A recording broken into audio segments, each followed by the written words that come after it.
AC, before we really get into this one, I think we need to have a couple of disclosures. Like, we are not professional medical personnel. We are not doctors. We are not nurses. I mean, Yeah, that's actually a really good idea. I mean, honestly, if we're big enough that we need a lawyer, that's kind of cool. But yeah, we are not pros at all. This is just us guys with first aid kits. I think that's the big takeaway before we get started. But let's hit them with it, yeah? Do it. Stakeholder. In gambling, an independent party with whom each of those who make a wager deposits the money or counters wager. A person with an interest or concern in something, especially a business. In emergency management, any person or entity with a vested interest in the survival and recovery of a given community. You. Welcome to Stakeholder Prepping.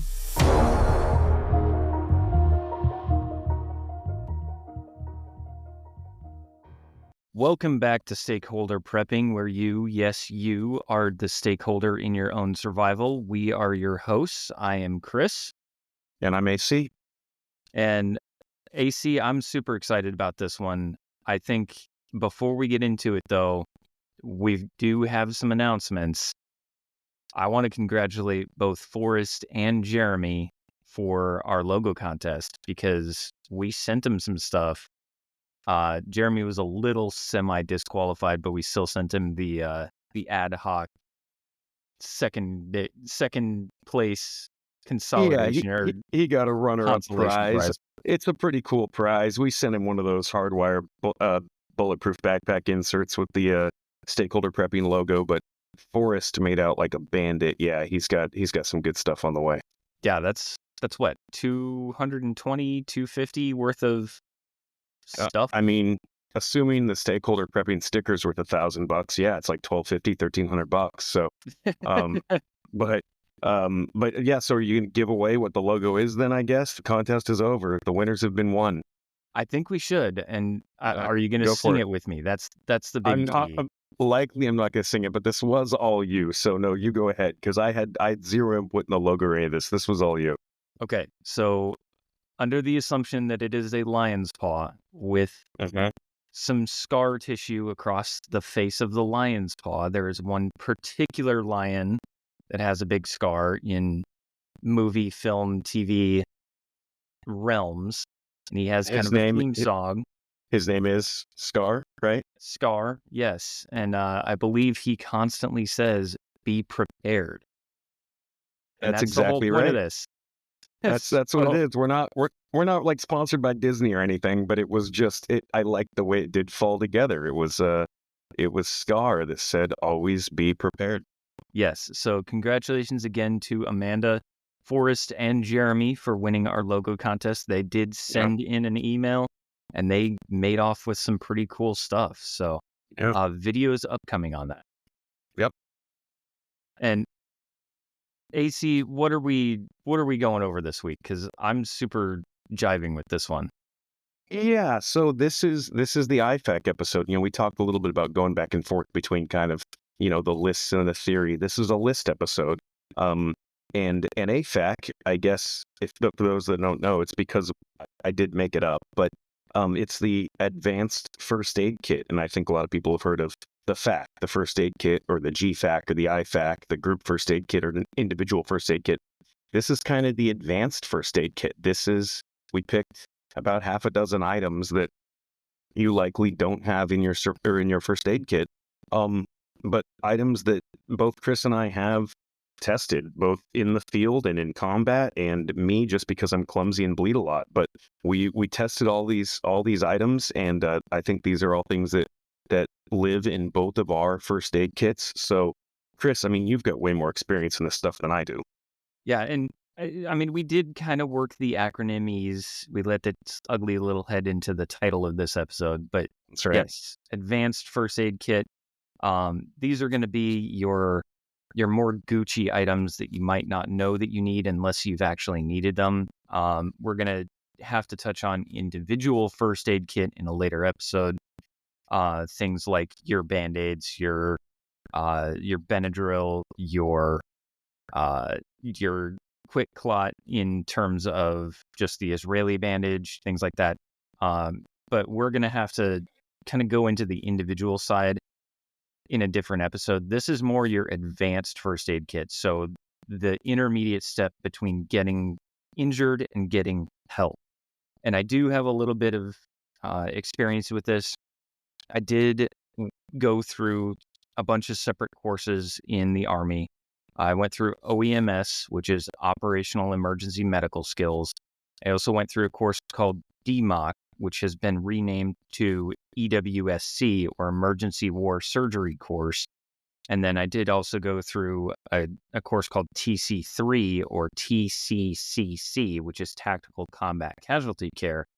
And that one was probably one of my favorites because you have to relocate a 180-pound dummy under fire while firing back. That one was a whole lot of fun for me. But the Emergency War Surgery Course and the OEMS, those are your life-saving trauma patching in order to get casualties back to a level 1 or level 2 trauma facility away from the front line. In no way do those courses qualify me as a medic, nor do I want to take anything away from the training and certifications that medics, the 68 Whiskeys, the EMS, everything that they go through for their profession, they've earned it. This is not, I am absolutely not a paramedic, but I do have some experience with it. So that's kind of where my side of this comes from. Yeah, I have almost no experience. I mean, I've got the basic first aid and the CPR like everybody should have. But I do often get hurt and I do bleed a lot. So, that's, I guess that qualifies me a little bit because I still have all of my limbs and digits. So for this exercise, we basically took the list kind of like we did in episode 2. We each picked 3 items and we're going to talk about the uses and the pros of having all of these items in stock. And yep, we already kind of did the disclaimer there, but we are not doctors. This is not medical advice. This is for fun. So, Chris, do you want to go first? Yeah, I can start. I think one thing that a lot of people don't realize that they are missing from their advanced first aid kit is oxygen. It's something that we require to live. The And bottled O2, of course. yeah, anybody who has lived with somebody who has chronic lung issues like asthma or COPD or bronchiolitis or bronchitis or emphysema, they're going to know that oxygen is really one of those key components that that person could not live without. But you can also use it to treat things like smoke inhalation or hypoxia or hypoxemia, which is low oxygen in the tissues and low oxygen in the blood. And some things that you can kind of look out for to see if you are going to need oxygen is changes in skin color, turning blue, or on the opposite end, turning kind of that cherry red, looking like they're just instantly getting sunburned right in front of you. Confusion, cough, fast heart rate because the heart is trying to pump more oxygen and it doesn't have it to do it. Rapid breathing, trying to get more oxygen in. But all of those are treated by oxygen. When there's not enough oxygen reaching the body's cells, it causes cell death, and enough of that, you end up with either permanent damage or permanent death. And that's kind of what we want to avoid. So it can relieve breathlessness. It can treat headaches, carbon monoxide exposure, lung illnesses, all sorts of different things. And it's also used during anesthesia. If you do have to put somebody under for an emergency surgery, then yes, you could use oxygen to help supplement it because their lungs may not be pulling in enough oxygen. AC, have you ever gone in and they always put that little clip thing on your finger when you go in to get your vitals taken? The little pulse ox. Yeah, I have it's funny, my Garmin watch does that too. It's got a pulse ox built in, but yeah, the little pulse ox and that little thing, those are very inexpensive. And that's actually already in my first aid kit as well. I guess that's kind of an honorable mention for me because I already have one of those too. They're very inexpensive and yeah, very useful. Yeah, and healthy oxygen level in your blood, which is what it monitors. It uses light and it can use the Mhm. diffraction to determine how much oxygen is in your blood. Healthy oxygen level is 95% or higher. And healthcare providers, they use those to measure your oxygen level. They can go on your finger, your toe, your earlobe, someplace where it's thin enough skin and tissue that it can actually get that light to bounce back. But that's exactly it. I guess the big question is, where do you get oxygen? Because Right. Yeah, there's I guess I can't as a non-medical professional, I can't just go buy one of those big like O2 tanks and get them filled anywhere, right? exactly. You in most areas you cannot buy bottled oxygen unless you are a medical professional. There are, however, options. Um, Ad hoc, you could theoretically use a welding oxygen canister if it's at the right pressure, but that is not medical grade oxygen in most cases. So, I would have to assume that's got to be pretty dirty. yes, you would have to purify it. What you can do, I've got a couple of options listed here. Have you ever heard of boost oxygen? Yeah, that's that. Yeah, it's funny you say that. I've actually, yeah, I have a bunch of that during COVID when everybody was crazy about, lung issues and stuff like that. I actually went and bought a handful of these cans of booze. And I never used them. They're sitting in the first aid kit. And it's funny, just recently I had come back on an international flight and I just didn't feel right. I spent too much time in Denver or whatever, and I was all jacked up. And I, uh, I cracked one of those things, and it actually, honestly, it made a difference. Like I had a headache. I think just from the travel, and when you're in an airplane, they pressurize those things at like 12,500 feet or something. And I was really messed up, but it made a huge difference for me. Yeah.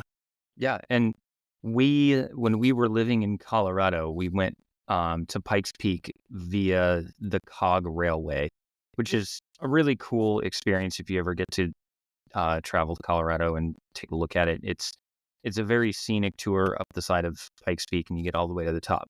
But one of the people in our party, they were from a lower altitude, and they were seriously sucking. They were out of breath.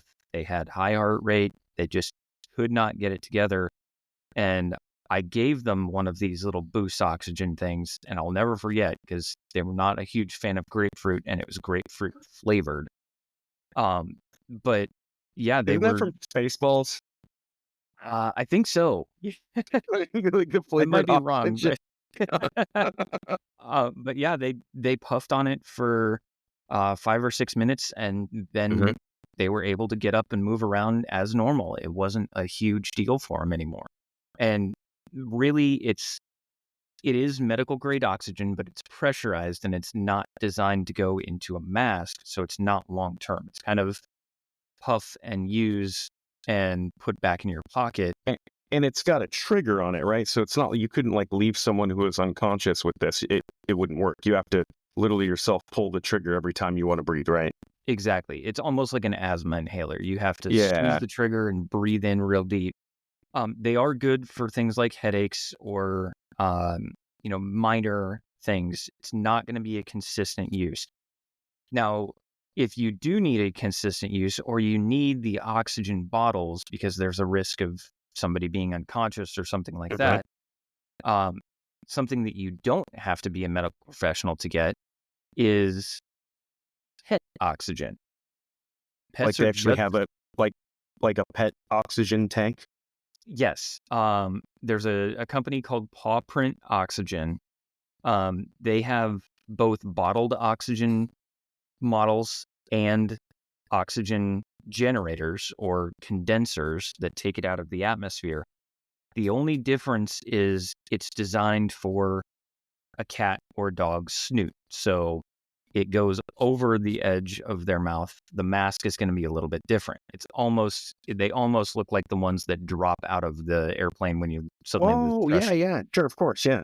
So it's kind of a one size fits all. It's not the contoured one that you see uh, in TV shows like uh, ER or house or anything like that. It's not one of those contoured ones that goes around the mouth and nose only.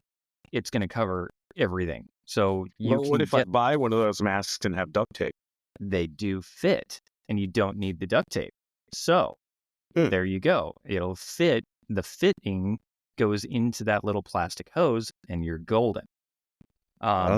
It's just a little bit more expensive for the human version rather than the dog version. Sure.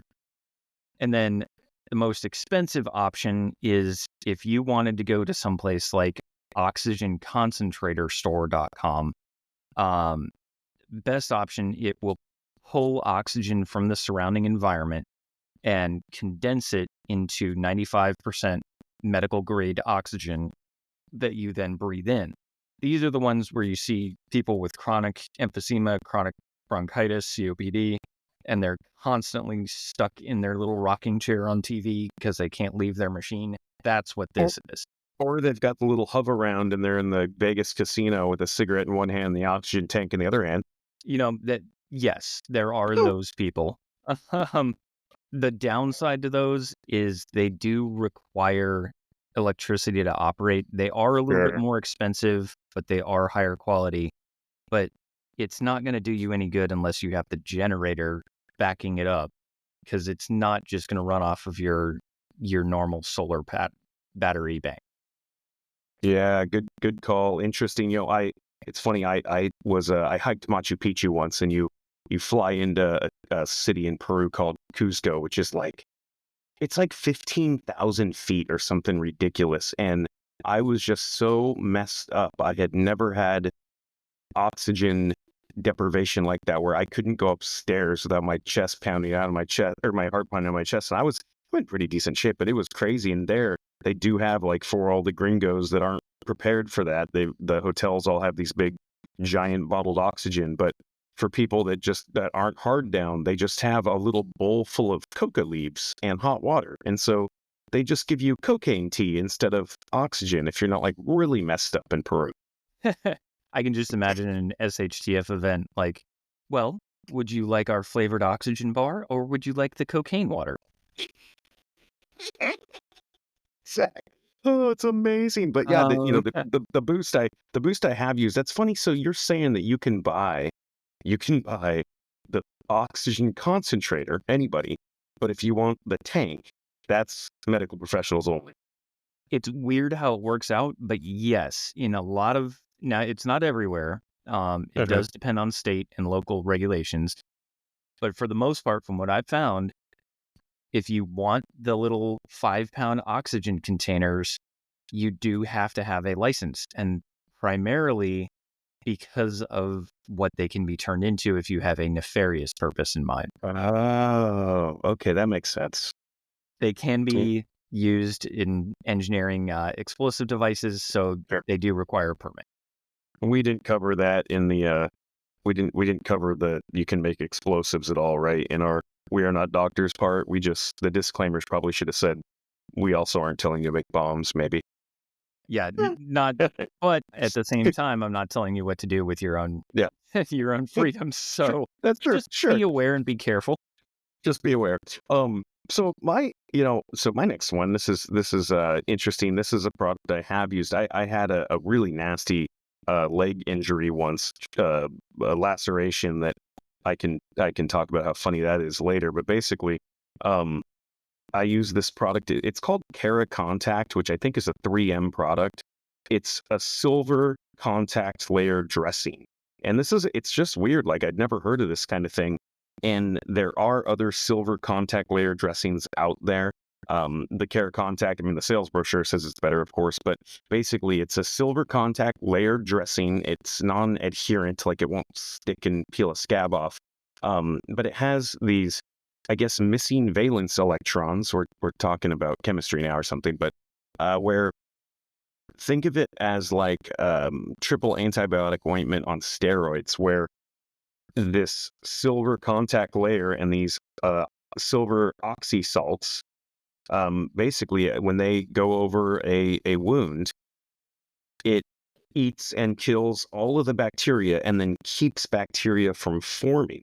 So it's really interesting technology. So it's after, you've got the Band-Aid or the bandage or whatever, and you've still got maybe a weeping wound, like when you would treat it with an antibiotic ointment, this Keracontact stuff kills way more bacteria than an antibiotic ointment. And it's not something that's going to ooze off or slip off, or you need to keep applying it or something like that. And we've talked a little bit before about how in SHTF, you might not have the luxury of taking it easy. So you're likely to be exposed to more bacterias just because you're probably going to have to work outside and things like that. And you might not be able to take it easy. So something like this, where if you've got an open wound, putting this contact dressing on, the silver contact dressing, Keracontact, it just keeps all the bacteria at bay, kills the bacteria that's there, and keeps other bacteria from forming. So it's just a really interesting product. And you buy them like these giant sheets. They have some government contracts, contracts. I had bought them originally off it was a military surplus type thing, because I think it might be a little expensive, but you basically buy them in these big sheets, and then you can kind of cut to the size of your wound and then bandage them up. So anyway, it's just a really interesting product, and I've used it. I stand behind it. I didn't get infected, but kind of like the step up from the triple antibiotic ointment. It's a little more chemistry, and it's the way the silver oxysalts attack the bacteria in the wound, and then just bacteria is enabled to form in whatever environment that thing has. So it's just a really interesting product. But yeah, Keracontact, check it out. And an added bonus, but wait, there's more, Billy Mays. It does the oxysalt. I even feel weird saying it. I don't even know what oxysalts are, but yeah, it's silver oxysalts. They get inside the wound and clean it. But yeah, that was my best Billy Mays. That's all I got. But I can just imagine, because it is getting into spooky season a little bit, anti-vampire, anti-werewolf technology.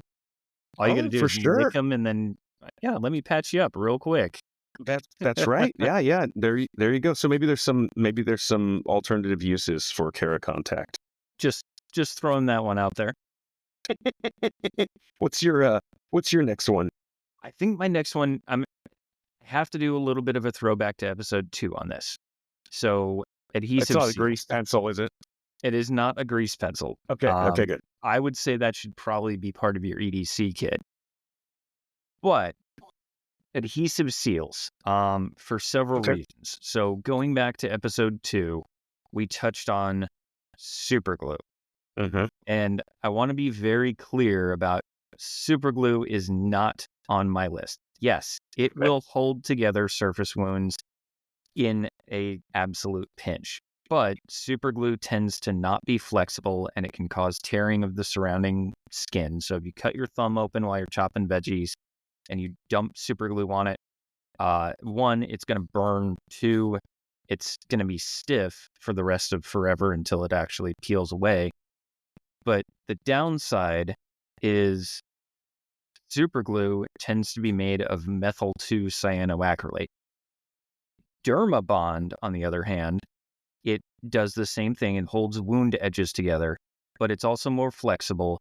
It provides up to 72 hours of antimicrobial protection, and it is a different material. It's 2-octyl cyanoacrylate instead of the methyl 2, which has less of a chance of an allergic reaction.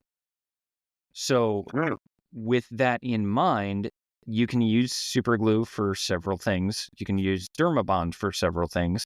If it is a medical emergency, I would highly suggest having Dermabond in your kit, because if you have to hold down a bandage or a chest seal or something like that, having, if you duct tape around the edges of a bandage, eventually your sweat is going to break down that adhesive, and it's just going to fly around like a flagpole, and it's going to come loose. But if you put a layer of Dermabond around the wound and then put your bandaging material or your chest seal or whatever you need to do over the top of that, just as an extra adhesive layer, it's not going anywhere for 72 hours. It's going to hold steady. You can still pull and peel it off, but for 72 hours, that is a tight bond. It's not going And anywhere, and you're not going to get an allergic reaction. does Dermabond, does it burn like super glue? Does it do the same kind of thing to your skin or no? It does burn a little bit. It's not quite as bad as super glue. In my experience, I have had to use Dermabond, for leg cuts and things like that. Oh, okay. But it's not quite as severe or intense of a burning pain, at least to me. It also doesn't last as long, and that's kind of an advantage of Dermabond. The thing that you'll see Dermabond used for in, and this may be something that you end up adding into your normal individual first aid kit, but the thing that you see Dermabond used for on the battlefield is for shrapnel wounds, because they're Oh, so jagged and a lot of times triangular or square shaped, they can't be stitched back you together. can't stitch them, right? The old Revolutionary War bayonets, they were triangular shaped because they were Mhm. intentionally trying to make them non-stitchable. Well, what you'll see doctors on the battlefield or emergency services on the battlefield do is they'll take stitching material, they'll take that suture and stitch around the wound, kind of like grandma's needlepoint. And when they pull it tight, it pulls all of the edges of the wound together, and then they'll put Dermabond over the top of that Oh, so that it can't come loose. Because you can't properly stitch it unless you know exactly what you're doing, which is why it's important to get somebody to that level 1, level 2 trauma center. But you can stop somebody from bleeding out by putting, or stop somebody from getting infected by pulling everything together and then putting this Dermabond over the top of it. So so that's this where is it becomes advanced. different. Dermabond's, it's not the same as the like the liquid Band-Aid, right? This is different. They are a little bit different. Liquid Band-Aid and Dermabond are the two big brand names. So Oh, okay. they do have different proprietary um, chemical formulas, but they Mhm. primarily function the same. I think Got it. Dermabond has a little bit better antimicrobial protection from what I've read, Mhm. but they do function in an ideal environment. They do function the same. So Dermabond, liquid Okay. Band-Aid, whichever brand fits or whatever is available, definitely something to consider adding to your first aid kit. Got it. Like it. All right. Cool. So let me see. This would be my second one. I went with antibiotics, which I mean that's a pretty broad word, but uh, we talked about you in SHTF. You're probably going to be exposed to a lot of other stuff, and there's a lot of infections out there to get. So, antibiotics obviously super important for treating bacterial infections. Um, they're only used to treat infections caused by bacteria like strep throat, urinary tract infections, whooping cough, that kind of stuff. They're not for viruses. So the colds and flus and those kinds of things, you wouldn't take Gotcha. antibiotics. But yeah, the antibiotics, so these are drugs obviously that kill bacterial germs. And there's a couple of different ways to get these. Now, there's, we try to do like the good, better, best thing. So there is the pet version. You can get antibiotics, and they're fish antibiotics. So there's a fish moxicillin and a fish penicillin. They under the brand names, they just call them fish mox and fish pen. And I do have some of these. I've never had to use them, but they say, according to the interwebs, it's the same ingredients. It's the same thing. I don't know much about if shelf life is different on these, but they say they're not for people. According to the internet, it's the exact same stuff. Now, Probably if just you are going to, different dosage rates, do you think? I would imagine it's different dosage, or it's obviously just not blessed by big pharma. I don't know. But one thing I would say is, before SHTF, print out the instructions, right? Go online, figure out how much and when to take things like amoxicillin, penicillin, those kinds of things. Because if you're just staring at the jar, you could probably do more harm than good. So, yeah, definitely print out the instructions. Now, That's a very good point. the better, more expensive way to do this, you can buy antibiotics online. They're a little expensive. There's a couple of different companies. Obviously, we don't have a relationship with either one of them. One of them is Contingency Medical. The other one is Jace Medical. I did purchase the Jace Medical one. That it's called a Jace case, and it's pretty cool. Like it comes with, you get a whole round, I think 5 different antibiotics.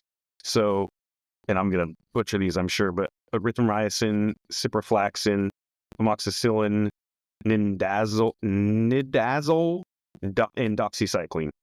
And for a few extra bucks, you can get an anti-nauseal. So it's like the generic version of Zofran.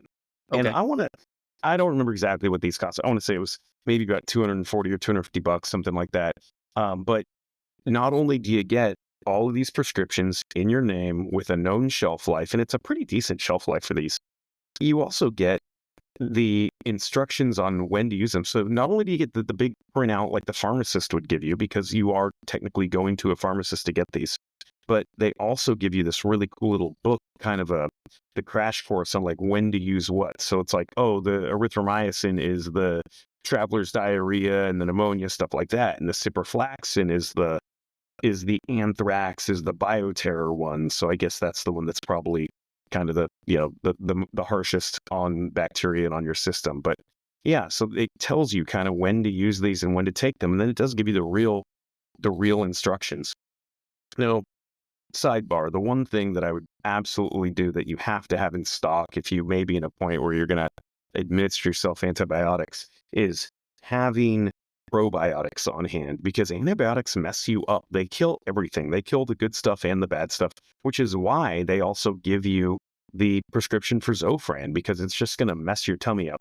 So there's a couple of brands out there that I do like. One, Mountain Ops. I don't know if you know those guys. It's MTN Ops. They're kind of like a tactical vitamin company, but they have, you probably heard of them, and they have this, they have a probiotic that I actually really like. It's good for a night of drinking too, but it's called it's their STM straight to mouth, which sounds like something you'd buy off Pornhub, but it is not. It's the STM antibiotics, and I do like those. But they've been, like, my buddy Jack turned me onto these, and I'm really impressed with them. I had a stash of them for a while, and now I don't know. As of this recording, you just can't get them. Like, they're back ordered forever. I used to buy them on Amazon. So now there's another company called Zebora, Zebora, and that's again an Amazon brand. But this is one that, like, it's in a little, paper tube, and you dump it in a bottled water, and it tastes like absolutely nothing. But I have used them. I do stand by them. But in SHTF, you may find yourself more exposed to bacteria that requires treatment of by antibiotics. So, there's I guess a lot of other reasons to have antibiotics in your stash, not just because of SHTF, but I don't know, if it's snowing, you can't get down the hill and you need antibiotics. I mean, you buy it and you forget it. So it was a good peace of mind purchase for me. Absolutely. And I will say, along the lines of your probiotics, one thing that you should always have if you're going to consider antibiotics, have allergy meds with you, whether it's Benadryl or an EpiPen or something like that. Because if you're like me, I'm allergic to amoxicillin. Didn't find that out until I was getting some dental work done a couple of years ago, but they prescribed me amoxicillin, and all of a sudden, oh man, the day before we were supposed to go camping, I was covered in welts and hives, and it was bad. So having the EpiPen is a companion medication to this too. That makes sense. It can be absolutely life-saving. I will tell you, a buddy was just telling me about going out elk hunting, and this is kind of one of those friend of a friend things, but guy was out on the trail, and if you've ever been elk hunting, there's usually quite a couple of miles of hiking that go into it. So he decided to pack a banana as a snack. It's a good, healthy snack. It's got a lot of potassium in it. It's got those electrolytes to keep you hydrated, things like that. But he didn't know that he had developed a severe allergic reaction to bananas. And Weird. he started going into anaphylaxis on the trail. His buddy who was with him happened to have Benadryl in his individual first aid kit, and he shoved it under his tongue and it kept his airway open until they could air evac it. And backwoods That's of Colorado, crazy. that's not that's not a short trip. That's a long enough time. He very well could have died, but having that absolutely backup emergency, either EpiPen or Benadryl or Zyrtec or something that will counteract those drug interactions or other interactions for anaphylaxis is absolutely a lifesaver. Yeah, sure. Good call. I didn't even think about that. So yeah, absolutely. A companion medication you should keep in addition to the probiotics if you're gonna have antibiotics or really any medication that someone may be allergic to and not know it. Exactly. And the only way that you're going to know if you're allergic to something for sure is getting the allergy test done, or you could just take one of everything and find out which one tries to kill you. So I'm going to say the allergy test is probably the Yeah. easier way to go. Probably a good thing to do now before SHTF. Absolutely. Yeah. It's definitely something to talk with an actual doctor about. But I'm going to go with, for my next one, I'm going to go with something that I believe, and I'm sure the audience will correct me if I'm wrong, something that was created as a direct result of Operation Gothic Serpent. And for those of you who don't know, if you've ever seen or read the book Black Hawk Down, the name of the actual operation in 1993 was Gothic Serpent. No, that makes sense. It's not like they named it Black Hawk Down because they didn't know they were going to crash yet. That'll make sense now. Exactly. Yeah, that'd have been very fortuitous that they named it Black Hawk Down. I would name every operation We Win. But, Yeah, exactly. Operation We Win. Do you remember in the movie, and it goes on in the book as well, but the corporal who he takes around to the thigh and his femoral arteries bleeding out, they spend hours on that dirty kitchen table trying to save him. Yeah, of course. And they end up not being able to save him. I believe this next item is a direct result of that and the research that came about from it. It's called Quick Plot. And for a lot of people, they're going to think, oh, Quick Plot. Yeah, I know exactly what that is. Quick Plot has actually changed. It used to be made of a material that caused this extreme exothermic reaction when it would mix with water or blood. So when you were using it, it was just in powder form, and you would basically hold the wound open, sprinkle it over, and just dump in the Quick Clot, and then you would hold it closed until it ended up going through its chemical reaction and clotting. I got second-degree burns when I was playing with it during OEMS on my fingertips. Wow. And I was not the closest one to it because we were holding down a vein and keeping it from opening back up. I got second-degree burns on my fingertips, but it was capable of causing second, third-degree burns because it was basically cauterizing everything that was bleeding out. Oh, man. But the new version, they use what's called kaolin, and it's an inert mineral. It doesn't release as much heat, so it's far safer to use. And now they don't just have the powder, they actually have pre-assembled trauma kits or trauma packs that you can get from Adventure Medical, you can get from Amazon, you can even get from Walmart as you're going through. Okay. You don't want to use Quick Clot on a superficial bleed or just a surface wound. It's got to be something where you see that bright red arterial blood, something that is not going to stop on its own. Usually we're looking at tourniqueted injuries. So The nice thing about quick clot is it can go into wounds that cannot be tourniqueted. So abdominal wounds, things like that. Oh, yeah, sure, where you can't actually get a tourniquet around it. Exactly. But these are your severe wounds. We're talking you have nicked an artery. You are going to bleed out if you don't stop that bleeding.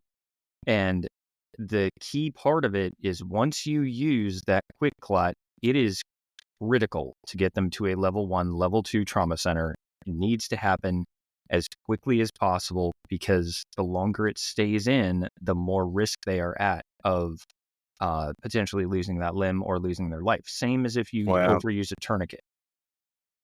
And it's one of those things we do have in our advanced first aid kit. We have in our roadside first aid kits, because if you've ever come up across a bad car accident, that's going to be a potential lifesaver.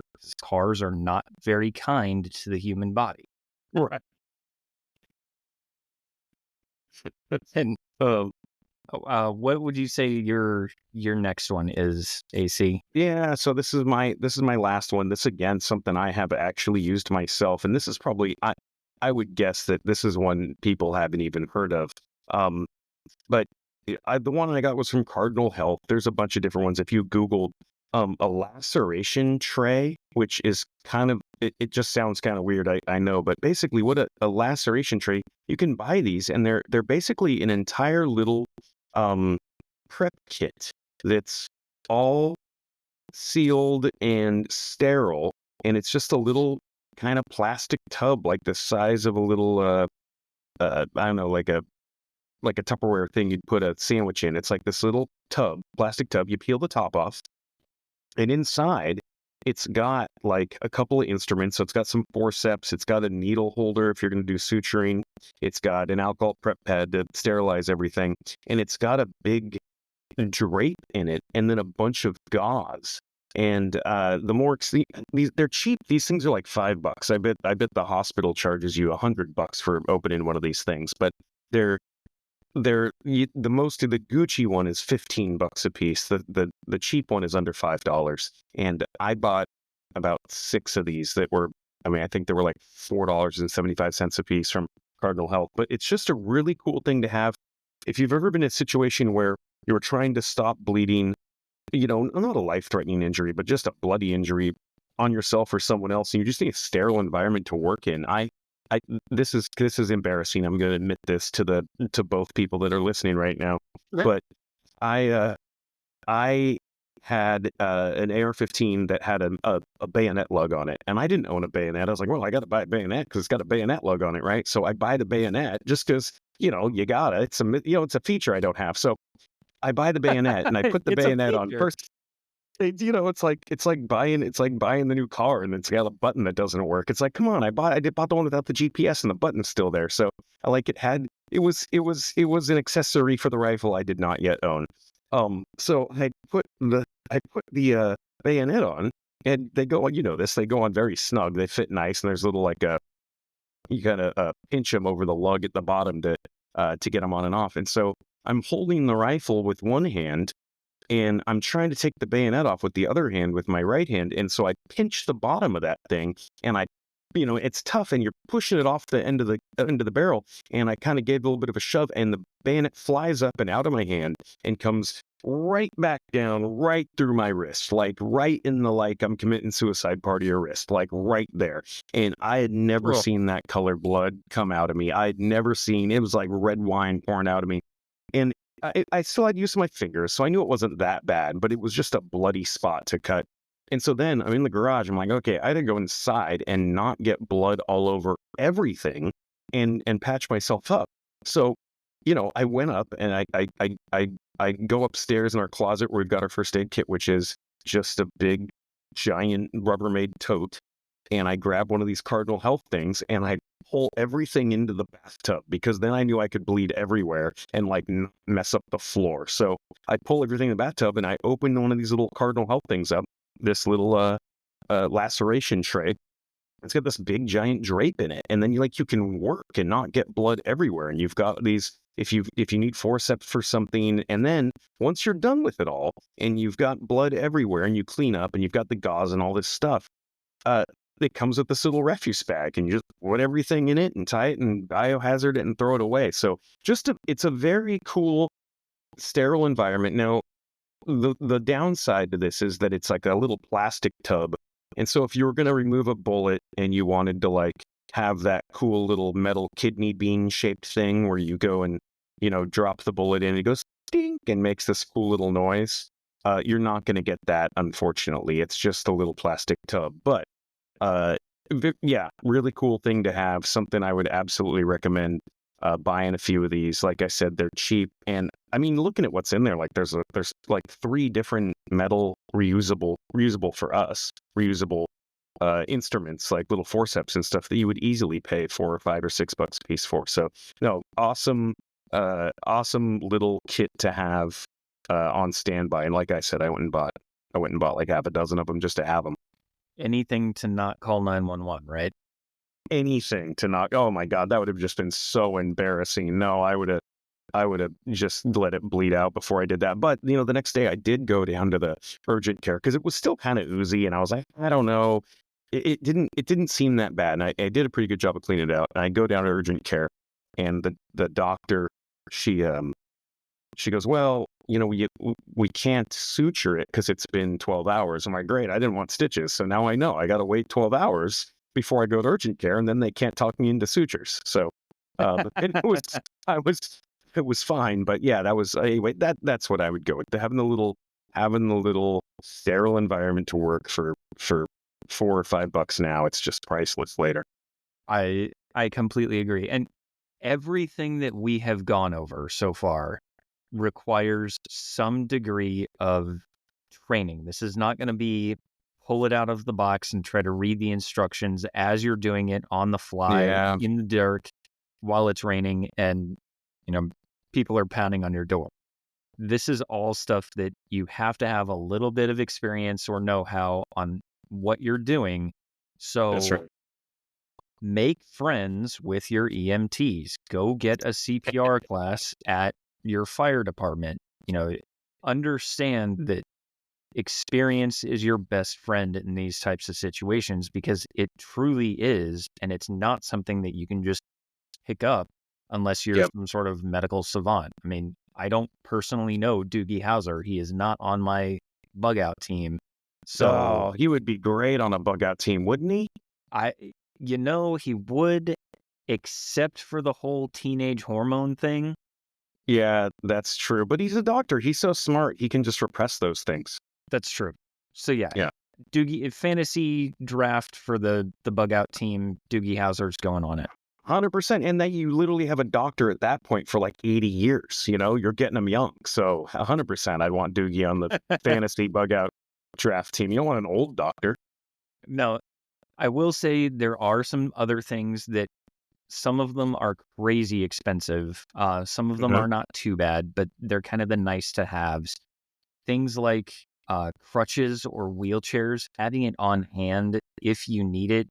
If you did break your ankle or it's a bad sprain, you still want to carry on and participate and put in your worth, but you're going to need that crutch as a temporary or a wheelchair as a temporary.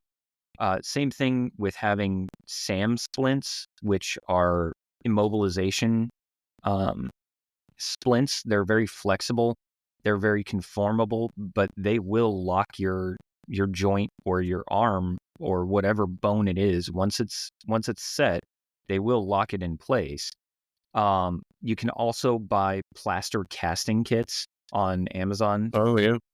Sure. If you know how to put on a cast and reset a bone, that can be absolutely critical.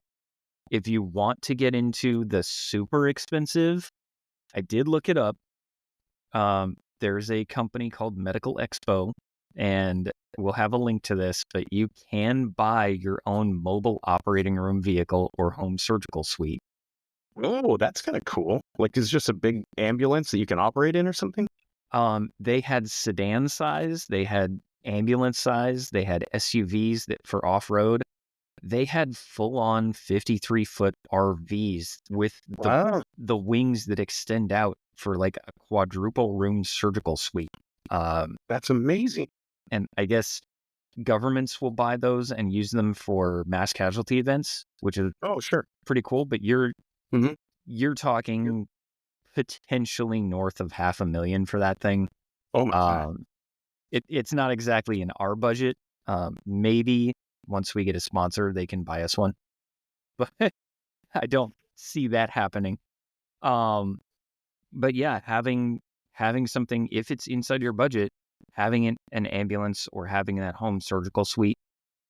On the lower end of the price spectrum, having rehydration packets or salts, or um, in a true SHTF event, starvation recovery could very well become a major concern, because Mhm. just like we saw in Band of Brothers, they did a really good job of explaining the prisoners that were let out, they cannot eat all of this milk and cheese because they'll basically eat themselves to death. They would eat themselves to death, right? I remember that. Yeah. Exactly. So that's where having these starvation recovery gel packs, as opposed to just reintroducing large amounts of food, that can make a big difference in how somebody recovers.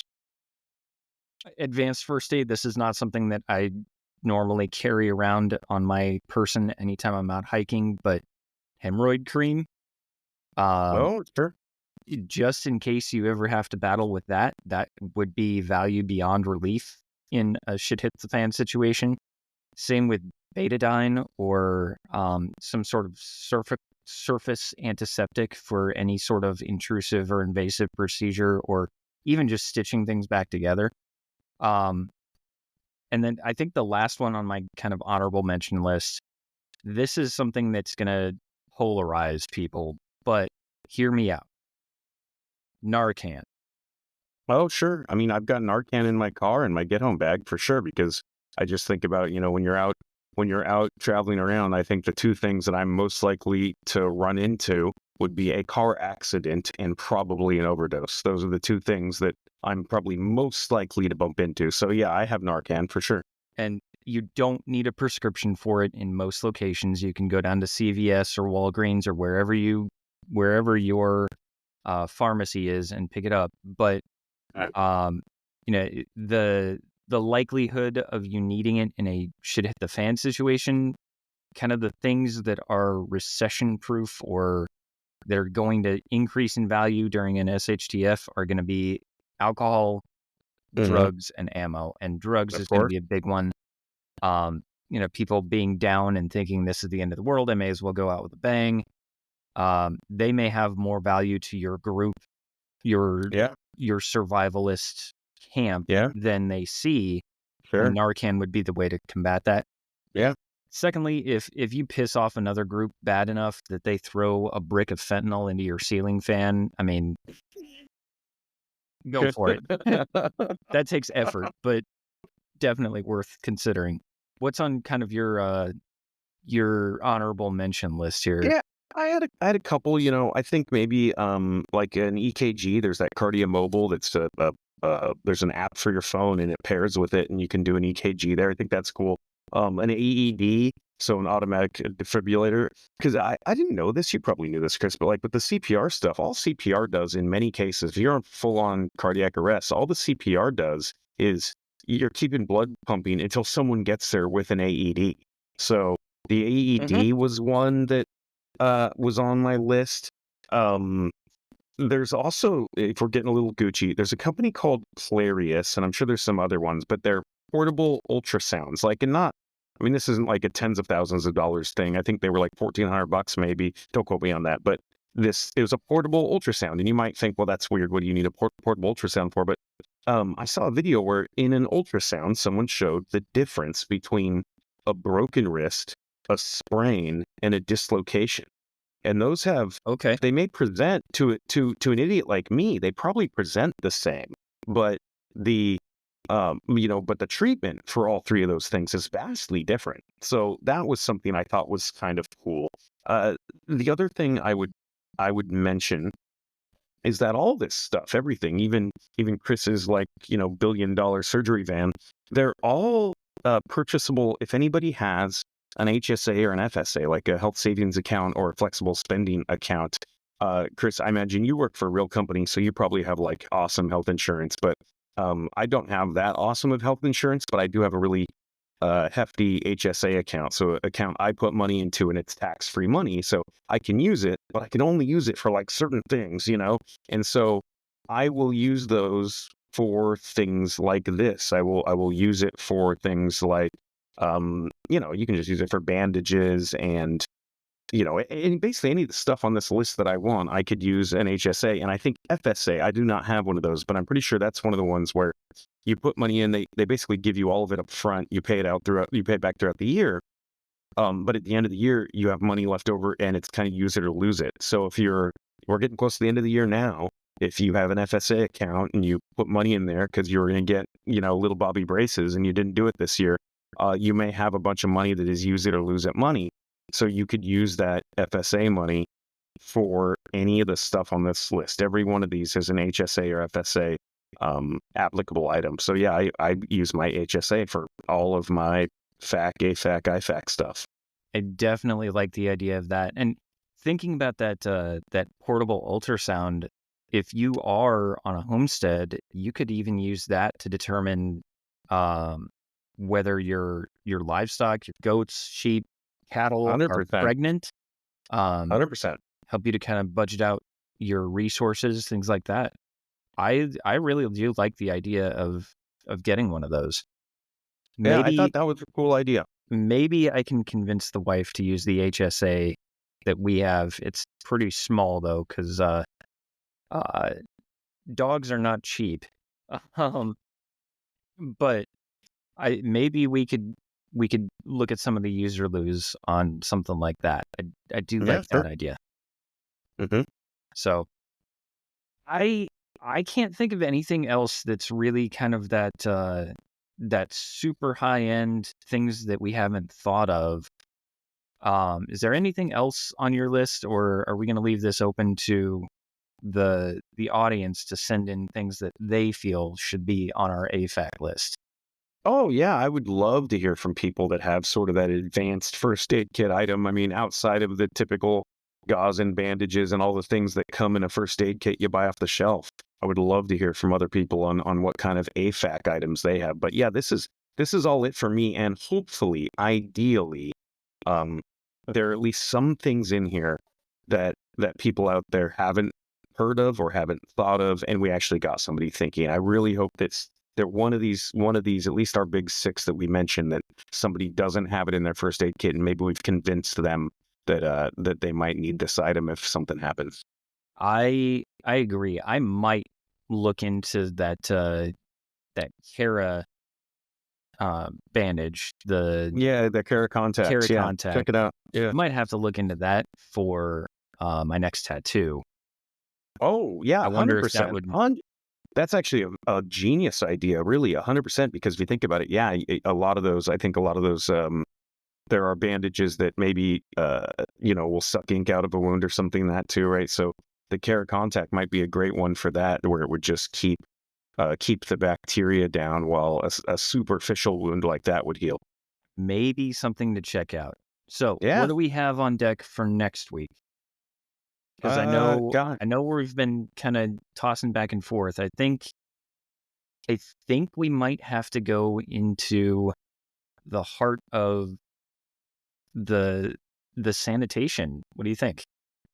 I would love to do the sanitation episode. I hope people tune in. I hope we don't turn people off by saying that we're going to talk about poop for an hour, but it is a very passionate topic for me, and it is one of those very, very important things. So if you're okay with that, Chris, then yeah, I say next week we come back and do the sanitation episode, because that's something that people just don't think about, and it is so insanely important for a long-term grid down type scenario.